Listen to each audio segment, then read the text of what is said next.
broadcast a debate during the 1959 election called The Last Debate. It was filmed in a large galleried studio in Manchester. 3 leading politicians from the Conservative, Labour and Liberal parties were invited in front of an audience of several hundred people. For the entire 90-minute broadcast, the several hundred people shouted the politicians down, abused them, sang songs mocking what they were saying, and in one case tried to physically attack one of them. The parties decided that the title of that debate was actually quite a good one, The Last Debate. And in 1964, 1966 and 1970, not a single voter was ever allowed into a television studio in Britain at the command of the political parties. Keep them out. But despite its ominous title, The Last Debate, as television became a mass medium in the 1960s, broadcasters came to acknowledge that there had to be an intimate link between the broad reach of mediated politics and the public interest in understanding politics. To some broadcasters, this was seen as a dumbing down of politics, an appeal to the mob, letting the public in on their own terms. But it was actually an irresistible appeal, and it is an appeal that has won the day for 2 reasons. First of all, in every Western democratic country at least, the age of deference is now over.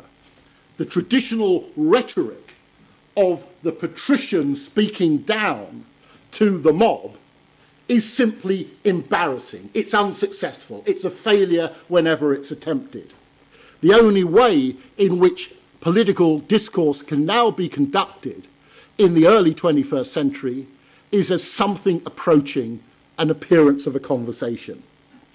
When asked after the 2001 and 2005 elections why so many of them had switched off their television sets every time the election had come on, British people, in surveys conducted by the Broadcasting Standards Body, said that there were too few voices of real people on television, and therefore they were switching off.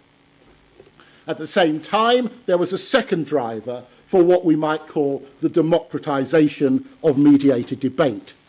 And this was the emergence of interactive media technologies. First, in the late 1960s, the technical ability to link home telephones to broadcast studios heralded the rise of the phone-in programme as an instant audience response to the claims of political leaders. With the widespread use of online technologies in the 1990s, it no longer became a possibility for politicians to say that they were only sending out messages without any concern for what might come back through the feedback path. So television has had to come to terms with both of these factors: a culture in which people expect to be listened to and indeed respected, and media technologies that exceed the rhythms of the monological. But the response of television to those changes has been incredibly disappointing. Television debates in most countries tend to take one of 3 forms. First of all, the debate that is not a debate at all, but a 5-minute exchange of negative statements within a television studio between politicians who know before they come in what the other one is going to say.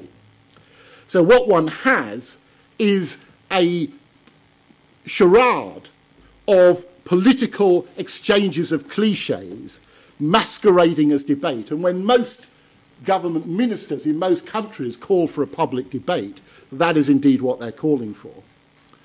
The second kind of debate is the debate as spectacle, the debate as theatre. Everything revolves in this situation around a narrow set of expectations. The politicians will do their best not to deviate from their prepared partisan scripts. The grumpy presenter will raise sceptical, undermining comments as if he were the official spokesman for the anti-politician party. The audience put their questions weary before they start, in the expectation that the professional dodgers on the platform will do their best to evade, outwit and beguile them.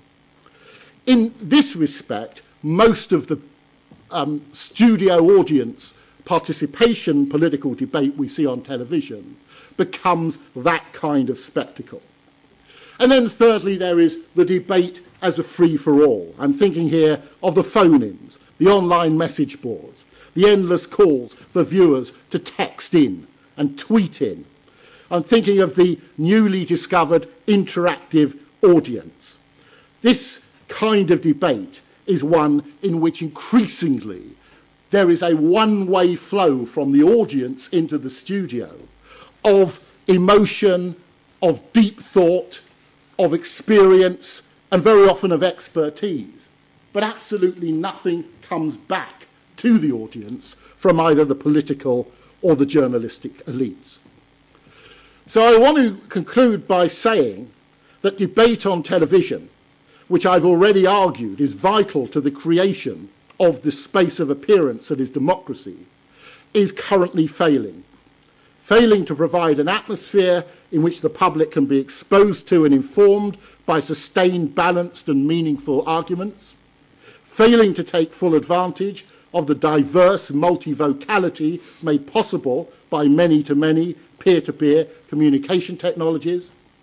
Failing to connect public deliberation to political outcomes, and failing, therefore, to sustain a democratically acceptable level of political efficacy. I want to argue, therefore, that if we're going to get the noise-to-signal ratio into some kind of democratic order, we need to have ways of bringing more voices into the political debate. We need to have the multi-mediation of debate through a media ecology that only starts with television but moves on through every other single available media technology that is there, within an ecological framework of debate, not one dominating and the others echoing. We need to have the intellectual persistence of debate, so that not only are backstories introduced when issues arise, but their long-term consequences are followed, including those involving the complexity of institutions beyond single countries. And we need, I want to argue most of all, to pay attention as scholars in this process to efficacy, not to the trust that the public have in television, nor to the trust that the public have in politicians. Efficacy is something different. It describes people's feelings of confidence in their capacity to make a difference to the world around them. And actually, the measurement of efficacy and the measurement of the relationship between internet use, television use, newspaper reading, and efficacy should in fact become one of the most important normative and empirical questions for those of us who are interested in a democratic political communication. Thank you.